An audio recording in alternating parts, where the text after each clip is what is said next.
Get ready, folks, because today we're taking a deep dive into a really fascinating topic, universal emergence.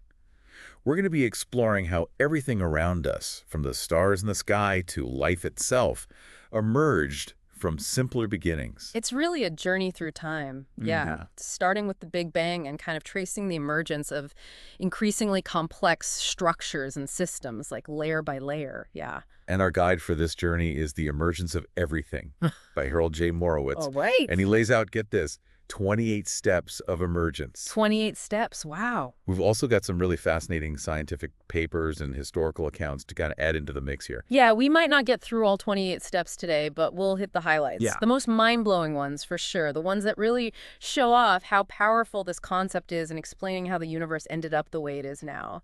You know, this wonderfully complex place we live in. Okay, so let's start maybe by really unpacking this idea of emergence. Yeah. What does it actually mean? So emergence is basically the idea that new properties and complexities can kind of just arise, like out of the interaction of simpler components. Okay. You know, it's kind of like baking a cake. Okay. You wouldn't think that flour, eggs, and sugar would taste very good on their own. Right. But when you put them together, you get something completely new and delicious. So it's not like just putting things together, right? It's about how those things interact with each other and create something greater than like all the different parts. Exactly. And you see this principle happening at every level of the universe. I mean, you see it from the tiniest subatomic particles Wow. all the way up to, you know, like the human mind. Okay.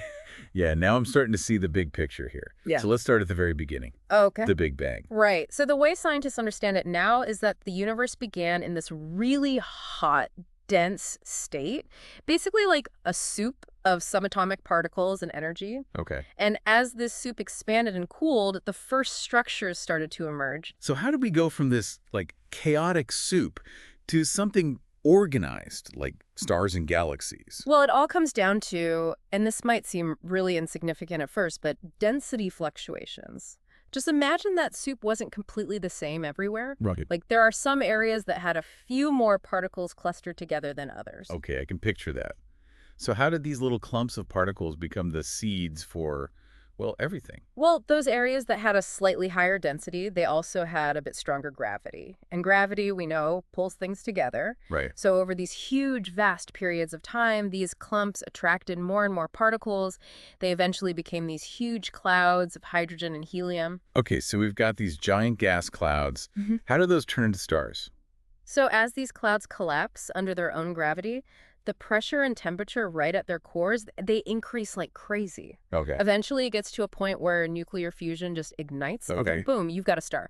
Wow, so we've gone from a chaotic soup of particles to giant blazing stars. Yeah. And it's all thanks to gravity and a little bit of randomness. Exactly. And it's fascinating to think about how those tiny density fluctuations, you know, just these really small variations in the early universe, play such a huge role in shaping everything we see today. Yeah, it's like those tiny ripples spreading out from a pebble dropped into a pond. Yeah. Just amazing. Okay, so now we've got stars, but we're still missing a pretty important ingredient here. The elements that make up our bodies and pretty much everything around us. Yeah. Where'd those come from? Yeah, that's where things get really interesting. We are literally made of stardust. What? Yeah, the elements in our bodies, our planet, you name it, they were all made in the hearts of stars. Hold on, so stars are like giant element factories. You could say that, yeah. It's a process called nucleosynthesis. Okay. Stars are basically giant fusion reactors. They're smashing hydrogen atoms together to make helium, then helium into carbon, and so on, creating heavier and heavier elements. So all those elements on the periodic table, they were created inside stars. That just blows my mind. It is pretty wild. And think about this. Mhm. The calcium in your bones, the iron in your blood, it all came from a dying star. That is such a cool thought. So we've gone from a universe of hydrogen and helium to one with a whole periodic table of elements, and it's all thanks to these stellar furnaces. But how do those elements get from being trapped inside a star to becoming part of, I don't know, planets and eventually us? Well, when really massive stars die, they explode in these spectacular supernovae, and when that happens, they scatter all these newly created elements out into space. Okay. And then over vast stretches of time, all these particles, dust, gas, debris, they start to clump together under the influence of, you guessed it, gravity. So it's another one of those cosmic dances of gravity and matter. Exactly. And that's where this tiny little rule from quantum mechanics, the Pauli exclusion principle, it comes into play again. This principle determines how electrons are organized around atoms, and that affects how atoms bond together to make molecules. Okay, so this tiny rule from the quantum world is now shaping planets. Exactly. And these chemical bonds, they influence how planetary systems form, what planets are made of, and ultimately the conditions for life itself. So we've gone from a universe of hydrogen and helium to a universe with a whole periodic table of elements, and then those clump together to form planets. Hmm. I mean, that's pretty impressive for just a few steps of emergence. Yeah. But we're still missing the most important ingredient for our story: life. That's right. How do scientists think life actually emerged on a lifeless planet? Hmm. Was it just a random fluke? Or was there some sort of deeper logic going on? That's a question scientists have been trying to figure out for ages. I bet. We don't have a definitive answer yet, but we do have some pretty cool clues. Just picture the early Earth, a hot, volatile place, very different from the Earth we know today. Okay, I'm picturing volcanoes, oceans, a very different atmosphere. Not exactly a welcoming place. No, not really. Yeah. But amidst all that chaos, something amazing was happening. The energy from the sun and the Earth's interior, mixed with the chemicals in the early atmosphere and oceans, they all created a kind of crucible for complex organic molecules to form. So essentially, life arose from a chemical soup powered by the sun and Earth's own energy. Exactly. And the key to all this was the emergence of metabolism, that complex web of chemical reactions that powers life. Okay, so metabolism is like the engine of life, driving all the processes that keep an organism alive. Yeah. But how did such a complex system emerge from, I don't know, simpler chemical reactions? Now, this is where it gets really mind-blowing. It seems like early metabolic networks had this incredible ability to self-organize and even catalyze their own formation, like a chemical bootstrapping process. So it wasn't just a bunch of random reactions, but some kind of deeper logic, like a Right. chemical intelligence, that guided the emergence of life. That's incredible. It really is a remarkable phenomenon. And while we're still figuring out all the details, the emergence of life from non-living matter really shows the incredible creative potential of the universe. I'm already feeling overwhelmed by how much we've covered, and we've only scratched the surface. What's next in this grand story of emergence? Well, next, we'll explore how those early life forms evolved and diversified, which eventually led to all the incredible organisms we see today, Okay. including us, of course. Okay, I'm on the edge of my seat. Let's dive into the next chapter of this mind-blowing saga. Welcome back to our deep dive into universal emergence. Last time, we traveled all the way from the Big Bang to the formation of planets, and we even touched on that incredible mystery of how life itself arose from non-living matter. It's a journey that really shows us how complexity can emerge from simplicity Yeah, over and over again at every level of the universe. it really does. It stretches the imagination. So we left off with the emergence of those very first life forms, those single-celled organisms. What happened next? How did we get from those simple organisms to, all the incredible diversity of life we see today, from, I don't know, towering trees to the intricate ecosystems of coral reefs? Well, that's where the power of evolution comes in. Over billions of years, through variation, selection, and inheritance, Right. life has diversified and adapted to fill every niche on our planet. So evolution is basically a story of emergence playing out over, like, eons. Exactly. Each new adaptation, each new species, Yeah. it represents a new emergence, a new layer of complexity building on what came before. This reminds me of something I read about the evolution of the eye. Okay. It's such a complex and intricate organ. It is. How could something like that possibly emerge through, like, random mutations in natural selection? Yeah, that's a question that puzzled even Charles Darwin. I bet. But what we've learned is that the eye, like many complex structures, didn't just appear overnight. Right. It evolved gradually, step by step, with each small improvement giving a slight advantage. And then natural selection would favor that. So it's like building a complex machine, Yeah. piece by piece, Uh-huh. with each new part adding functionality and complexity. That's a great analogy. Yeah. And the eye is just one example. Think about wings. Yeah. or lungs for breathing air, or the intricate dance of pollination between plants and insects. Amazing. All examples of emergence in action shaping the natural world. It really is mind-boggling to think about all those connections, It the is. interdependencies in the web of life. Absolutely. And the emergence of ecosystems is another fascinating layer of complexity. You've got different species interacting and co-evolving, forming these intricate webs of relationships Right. that shape how energy and nutrients flow through the biosphere. So it's not just individual organisms evolving, it's entire communities of organisms evolving together Yeah. into these complex, interconnected systems. Exactly. And these ecosystems, they even shape the physical environment. They influence the climate, weather patterns, even the composition of the atmosphere. Okay, I'm starting to see how this concept of emergence really ties everything together. But what about us? Where do humans fit into this whole grand story of universal emergence? Well, remember from our last episode, the emergence of primates, with their grasping hands, forward-facing eyes, and larger brains that set the stage for our own lineage to evolve. Right, so our primate ancestors were already pretty special.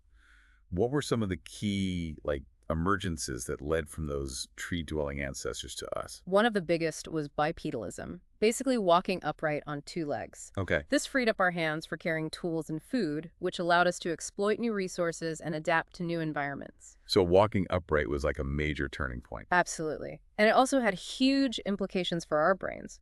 When our ancestors became more bipedal, their pelvises had to narrow, Okay. which, constricted the birth canal. Oh, I see where you're going with this. So babies had to be born earlier with smaller, less developed brains?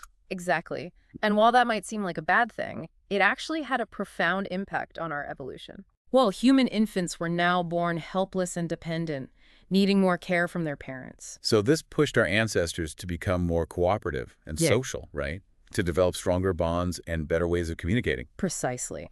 And that created a need for larger, more complex brains that could learn, solve problems, and navigate social interactions. So it's another example of how a seemingly negative constraint can actually lead to amazing innovations. It is. The story of human evolution is full of those kinds of examples. Think about tool making Right. or the control of fire, Yeah. the development of language. These are all emergences that built on each other, shaping us and our relationship with the world. It's like a cascade of emergences, each one leading to new possibilities and new challenges. Exactly. And this process doesn't stop with our biological evolution. It continues into culture and technology, with every invention and idea building on what came before us. Okay, so we've gone from walking upright to making tools to controlling fire to developing language. What were some of the other big milestones in the emergence of human societies? Well, one of the most significant shifts was the transition from hunter-gatherer lifestyles to settled agriculture. Right, agriculture. That's the foundation of civilization. Exactly. But why did that transition happen? Was it like a sudden thing or a more gradual process? It was a gradual process that took thousands of years, and it actually happened independently in several different parts of the world. Wow, really? Yeah, and it was probably driven by several factors: changes in climate, rising population densities, and new technologies for farming and storing food. So it was a mix of environmental and social factors that led to this huge change. Exactly. And agriculture had a massive impact on human societies. It led to settled lifestyles, Huh. larger populations, and more complex social structures. So it was a kind of social emergence driven by this new way of life. Precisely. This shift towards agriculture paved the way for villages, towns, and eventually cities. Cities, those bustling centers of human activity, and let's be honest, sometimes chaos. That's right. And cities are a fantastic example of emergence themselves. How so? They're complex, dynamic systems, always evolving and adapting. They're hubs for trade, commerce, and culture, where ideas flow freely and innovations pop up. It's like cities are microcosms of the whole process of universal emergence, right? Yeah. We see the same patterns, but on a smaller scale, with individuals interacting and creating something larger than themselves. That's a great point, and it really highlights how emergence is connected at all levels, from tiny particles to global societies. This conversation has been a wild ride through time and complexity. But we're not done yet, are we? What about technology? Where does that fit into the story of emergence? Well, technology is basically using knowledge to create tools and solve problems. Okay. And the history of human technology is a perfect example of how emergence drives innovation and progress. So it's another layer of emergence building on our biology and culture. Exactly. From the first stone tools to the amazing machines and computers we have today, Right. human technology has always evolved through small innovations, each building on the one before. I'm starting to see how emergence isn't just something from the past, but a process that's still shaping our world. You got it. And as we continue to explore science and technology, we're likely to see even more amazing examples of emergence, shaping the future in ways we can only dream of. This conversation has really opened my eyes to how connected everything is. It's Yeah, like we're all part of this vast cosmic dance of emergence, from the smallest particles to the largest structures. that's a beautiful way to put it. And in the next part of our deep dive, we're going to get philosophical.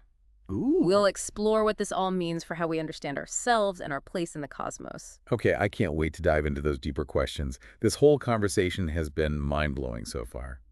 Welcome back to the final part of our deep dive into universal emergence. It's been quite a journey, hasn't it? It really has. Exploring how complexity has arisen from simplicity throughout, like, the entire history of the universe. Yeah, layer by layer. Layer by layer. It's incredible. My mind is still reeling from all the amazing examples we've talked about, like how those tiny density fluctuations way back in the early universe Right. led to the, grand structures that we see today, or how walking upright, Oh, yeah. which seems like such a, I don't know, simple change, had such a massive impact on human evolution. It's amazing how these seemingly small things can have such huge ripple effects, like across vast stretches of time and space. It really is. As fascinating as all the scientific details are, I'm also really intrigued by the deeper implications of this whole concept. Oh, yeah. Like, what does universal emergence tell us about ourselves and our place in the cosmos? That's a great question. Yeah, And it kind of takes us into the realm of philosophy and I'd even say spirituality.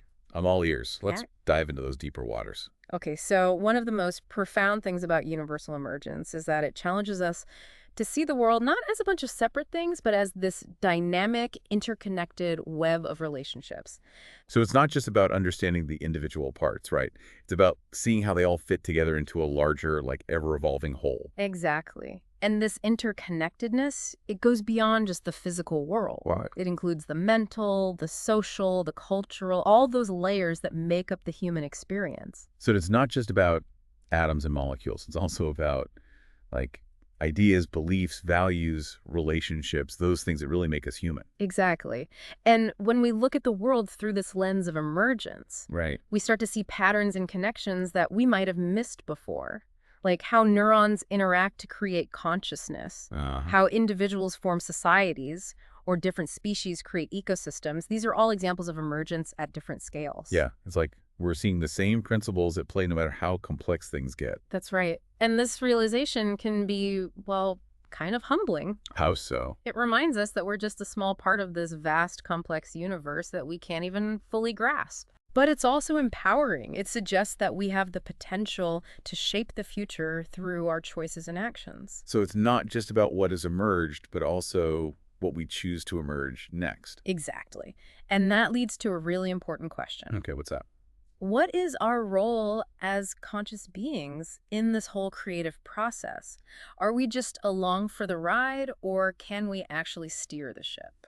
That is a heavy question. I'm not sure I have an answer. What are your thoughts? Well, I think it's important to remember that emergence isn't like predetermined. Okay. It's not a script that's playing out in a predictable way. There's randomness and chance involved. Yeah, like those density fluctuations we talked about. Exactly. Yeah. But there's also creativity, new possibilities popping up from all these complex interactions. So we're not just puppets on a string.